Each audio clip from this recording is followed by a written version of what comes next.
What is up, everyone? Welcome to the channel. If you're new, be sure to hit that subscribe button. So right now I'm about to get into this interesting little video, basically detailing innocent people being convicted of crimes that they didn't commit and being set free. So let's get to it.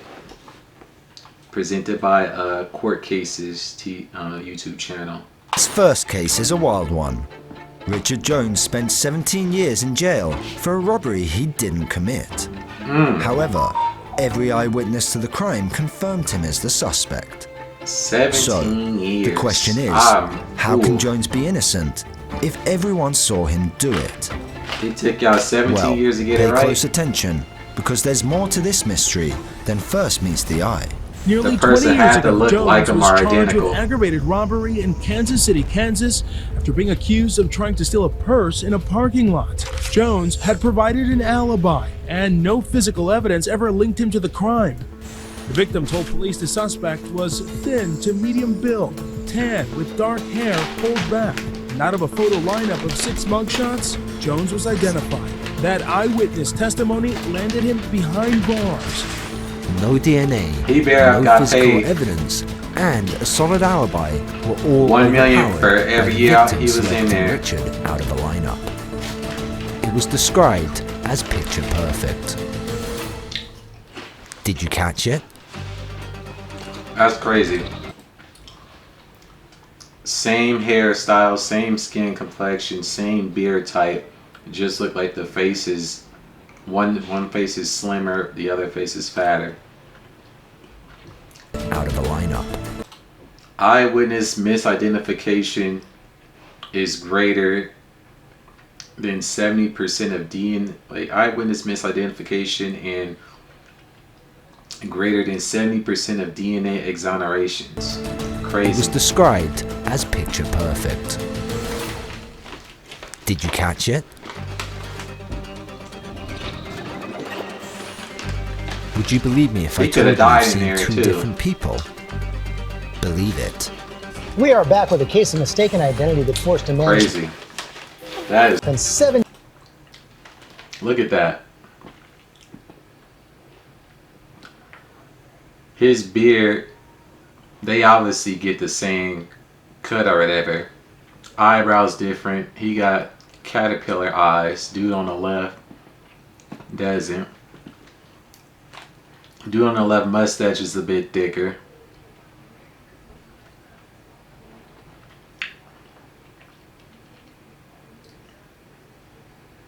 His nose is a bit buffer in the middle, whereas the dude's is a little flat. Like a little bit flatter. But yeah, those is obviously 2 different people. It's like there wasn't no video cameras that picked up the dude. 15 years behind bars. And the discovery casting doubt on his guilty verdict. His chin is kind of like flat, where his chin is a bit projecting out a bit. Forehead is different. Ear size is different. I believe it was a striking resemblance. It just blew me away. Couldn't let someone else's mistake make me waver in my faith and never make me shy away from what was real. And I want to know if he was paid. I was innocent, and I knew it. After 15 years of time served, Jones contacted the Midwest Innocence Project. The Innocence Project helped him find that man, and when they did, people's minds were blown. During that visit... Whoa. It says after 15 years he contacted. So if he wasn't contacted, he would have still been in there. So I would have sued the police department. I would have sued the city. I would have sued the state. And I would have sued the person that actually did the crime too. Because that's crazy. That basically says to me, after he was arrested, they just put the case away and that was that. Mr. Jones actually said to the students, I keep getting mistaken for this guy named Ricky Amos. The victim was brought back in to point out the suspect, but with Jones and Amos standing next to each other, Jones and Amos had never met until a hearing last Wednesday when witnesses admitted they couldn't tell the two apart. Wow. The judge ordered Jones released. Judge Wow. recognized that an injustice had been done. Everyone did. The victim did. The original prosecutor did. And came to testify. That is crazy. So this man was in jail for a crime he didn't commit, and he was like, yeah, it was me that did it. So it's like, where is the... Like, did he see the dude on TV and he just waited around for 15 years, let the dude rot away like that? That shit is crazy. That Richard Jones didn't commit this crime. They say everybody has a twin, right? To see these two men, it's like looking in a mirror, except they never met, though they were both housed in the same prison. Insane. What are the chances of finding your real-life doppelganger? He has the same legal name as you. And, out of all places, he ended up being housed in the same prison as you. Unbelievable. It's unbelievable. I didn't see myself being here. It's been 17 years. That's fucked up. Something I didn't do. I'll be pissed. I'm thankful. I'm blessed. I'm definitely built for the challenge. Just living my life, starting over, and just doing it right this time. Can't even imagine it. Spending more than 4 decades in prison as an innocent person convicted of a triple homicide. But for one Missouri man, that has been his reality. When he entered prison, he could walk. He now...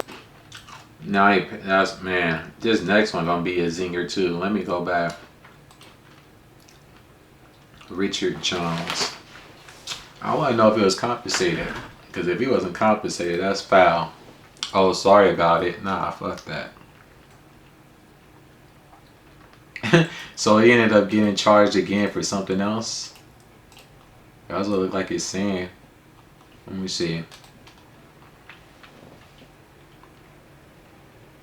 Oh no, that's somebody else.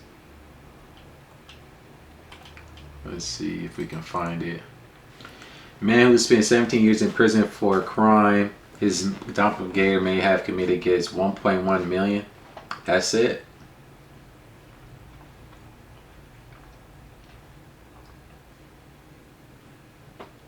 And that 1.1 million is gonna get taxed, so it's not even 1.1 million. Yeah, and that's crazy. He had an alibi, and they just did away with the alibi. Oh, 99. So they didn't really have camera for cell phone. I was about to say if you had cell phone camera, but he never admitted to the crime. But in the thing, it says that yeah, he did. So that's kind of conflicting. But at least he was compensated. But I would have wanted more than 1.1. You would have to give me at least $1 million for each year. Fuck that. Alright, let's get into the next one. Insane. What are the chances of finding your real... Can't even imagine it. Spending more than 4 decades in prison as an innocent person convicted of a triple homicide. But for one Missouri man, that has been his reality. When he entered prison, he could walk. He now relies on a wheelchair. Had absolutely nothing to do with these murders. Monday, a judge in Florida posthumously exonerated 4 black men known as the Groveland Four. Still in disbelief. This is the moment that he thought might never come for the man at the center of one of the longest wrongful conviction cases in U.S. history. 43 years. 43 years. 43 years. Kevin Strickland has waited 43 years for this day. It's like, how does that even happen? Dreams broken and moments stolen. Prosecutors turned defenders. Corruption seeping from the highest level. This next case doesn't only break historical records, but will break your hearts as well. Kevin Strickland. That's why when people call it like the justice system, you should just call it the system, because there's nothing just about situations like this happening. Right? That's unacceptable. 40 years in jail for something you didn't do. Strickland, now 63, was incarcerated in 1979. At 22 years of age, the state of Missouri charged him with first and second degree murder in a brutal triple homicide. Kevin pleaded his innocence from the beginning, but with an all-white jury, not even 2 direct statements clearing his name was enough. All-white jury, remained in prison while racist, 2 of the 4 actual didn't shooters, Vincent investigate. Bell and Kilm Adkins, admitted under oath Strickland had nothing to do with the murders. The manipulation in this case is evident from the very beginning. Many times over the 43 years, Kevin Strickland was denied retrial, which seems like a common pattern in these cases, but this is where the unheard of came into play. No, I didn't think this day was going to come. I mean, not before I got this legal team, I didn't. Jackson County Prosecutor Gene Peters Baker led the team who worked to free Strickland alongside the Midwest Innocence Project. In 2015, an email was received by the prosecution.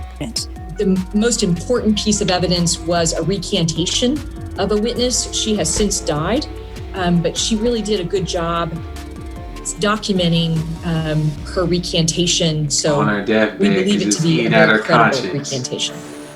It changed her view on the entire case. Let's just call it what it is. This is wrong. And everyone that works in this system must find a way to do the right thing now. The right thing is getting Mr. Strickland out. Even with all the evidence, her first attempts to free Strickland failed. I guess it's not easy when you're fighting against the same people who helped you put him there in the first place. Incredibly difficult this process is. Even when the prosecutor is on your side, That's it took crazy. months and months for Mr. Strickland to come home. And That's he's still going to crazy. come home to a system that will not provide him any compensation for the 43 years that he's lost. That's not justice. They did eventually get there, obviously. And with No compensation. See, stuff like that is why people be snapping. 43 years is something you didn't do and you get no compensation. I mean, wherever state he's in is clearly, you know, racist. As I said, it was an all-white jury. They didn't hear any of the evidence supporting his innocence and they just threw him away. with freedom at his fingertips, he just wanted to do one thing. Well, I mean, I hate people to hear a 62-year-old man say this, but I'm a mama's boy, and I got to go see mama. And mama's in the grave, right? But Attorney General Eric still Schmidt alive. had his way of slowing it down, causing that one last wish to be taken away. His mother died 2 months later. Procedural hurdles caused his case to be delayed and later dismissed. His mother passed away on August 21st. That's We foul. can't bring back Mum, but the people of Missouri and abroad decided that they can help in another way. He's been out of prison for more than a week. The GoFundMe so has sad. raised more than $1.7 million. 1.7 million?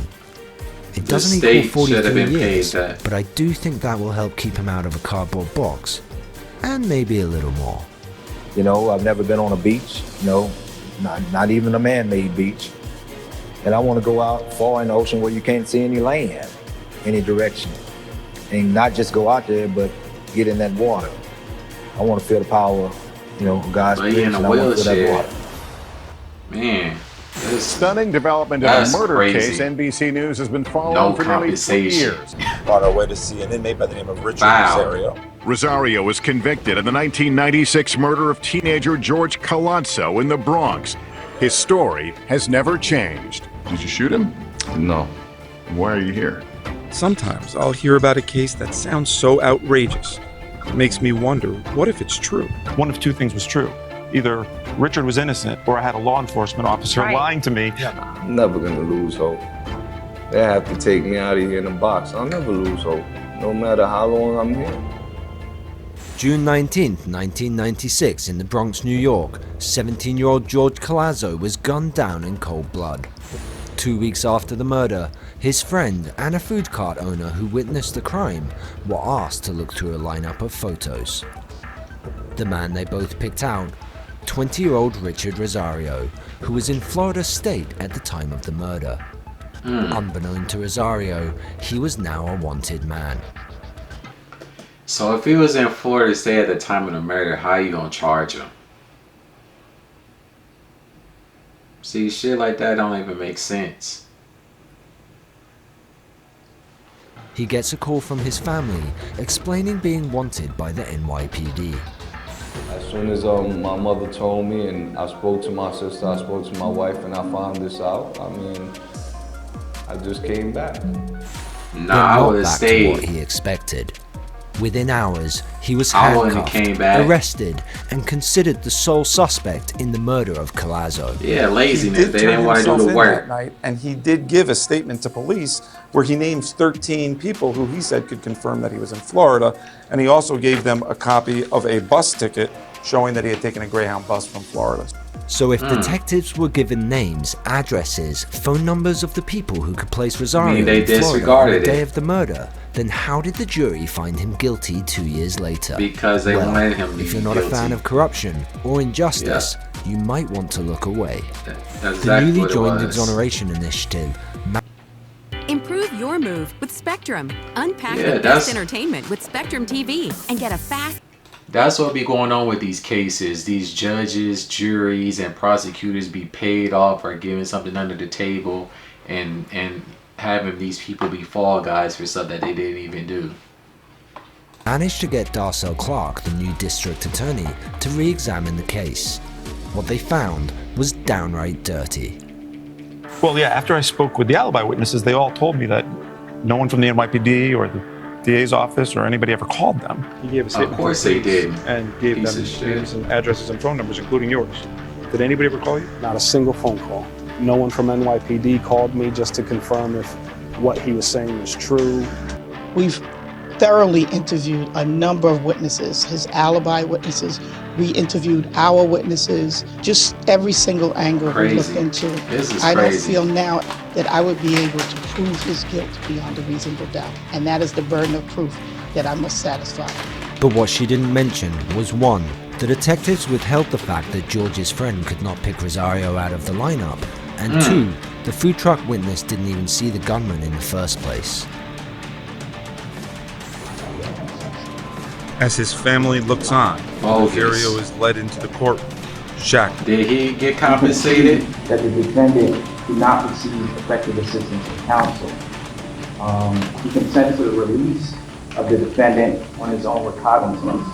The jury is still out on the DA's office with regards to this wrongful conviction, and I hope that she would do the right thing to exonerate me, because I've been in prison for 20 years for a crime I didn't commit.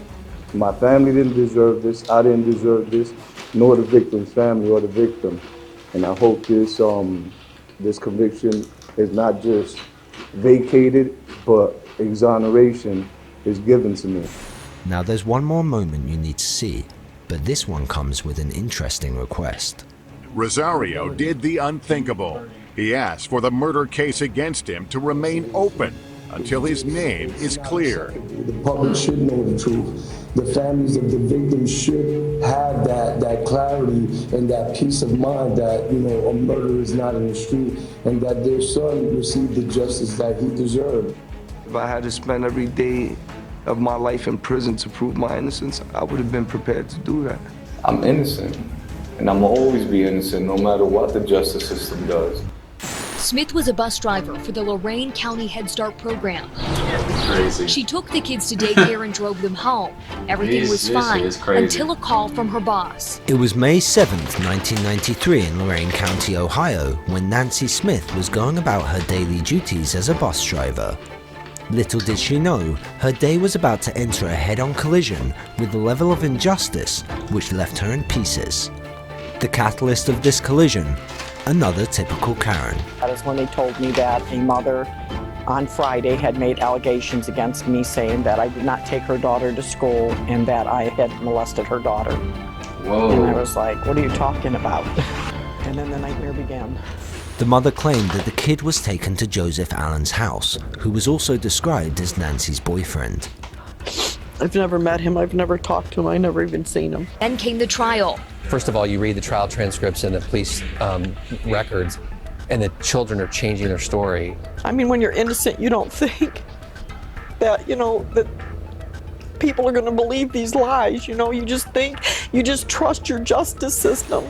Nancy and Joseph were then sentenced 15 to 90 years for child sex abuse. I was thinking, who's going to take care of my children? So, if Nancy claims she had never met Joseph before, then something here isn't adding up. someone isn't telling the truth. Well, remember that Karen we mentioned, the mother of the little girl? Meet Margaret Reagan. How was school today? And she goes, well, we didn't go to school today. We went over Joseph's house to play games, and then I knew something was wrong. The mother and that dude was the one getting together? Interviewed by local news stations. But she didn't stop there. Margaret also called upon all the neighbouring parents and threatened Nancy with jail time. She also went as far as going to the mayor of the city, pleading for Nancy's arrest. The motivation here? Financial. Of course. And to solidify her investment, she stooped even lower. I've actually she hired somebody to do it entire life, probably, where the parents and the officers are telling them who to pick. We can see the parents and police officers pointing specifically at Joseph in the lineup, indicating to and leading the child witness with their selection. Your stomach will drop as we reveal there's no line these people weren't willing to cross.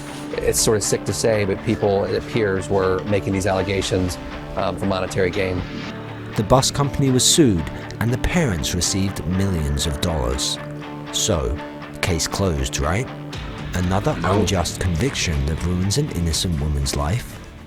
Not quite. But I'll tell you one thing, I never gave up on hope. Never. In 2009, she appeared before Lorain County Common Pleas Judge James Burge. It was a judge with fair morals and, believe it or not, a technicality issue. As the original paper convicting her wasn't filled out properly. So this was really just a technicality. Judge Burge did something unexpected. He overturned the conviction. Earlier this year, Nancy's dreams of clemency came true. Judge Burge said, "Stay free." Nancy Smith broke down after court. Horrible. It's the worst feeling that you could ever have. To think that people would think that of you. Until you've been in my shoes, nobody can understand the pain that this has caused me and my family. The raw emotions are clear to see, and who can blame them? And to Miss Smith and to Mr. Allen, I want to say that I apologize to you, especially for what was done to you and to your families as a result of this ill-conceived prosecution. It'll always be with you. It'll never go away. I might be home and I might be free, but am I really free? This is something that I'll live with for the rest of my life. That's crazy. Wow. All of these was crazy, but that one where the dude didn't receive no compensation. I mean, they put together that GoFundMe for him, but that's crazy. That whole state should have been sued into oblivion. 17 years for snap. Yeah, those was the type of sentences they used to throw at you just for being black back then. I've heard of a situation where a dude is in prison for life for taking some tree hedgers or whatever.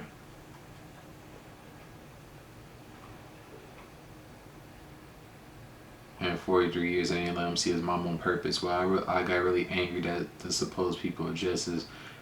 Yeah, that's why I don't call it the justice system. I just call it the system, because the system ain't just at all. Yeah. That one made me the most angry inside.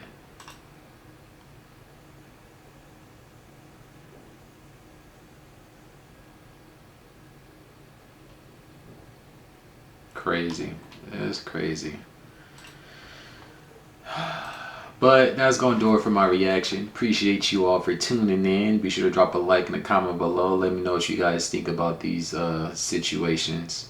But other than that, until the next one, peace. Visions in my head be like crazy, always crazy, crazy, crazy.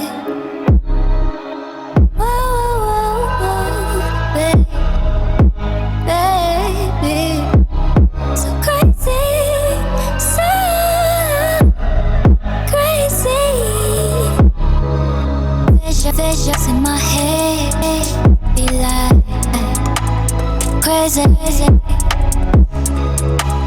Always crazy, crazy, crazy. Visions in my head be like crazy. Always crazy, crazy, crazy. Visions in my head be like crazy.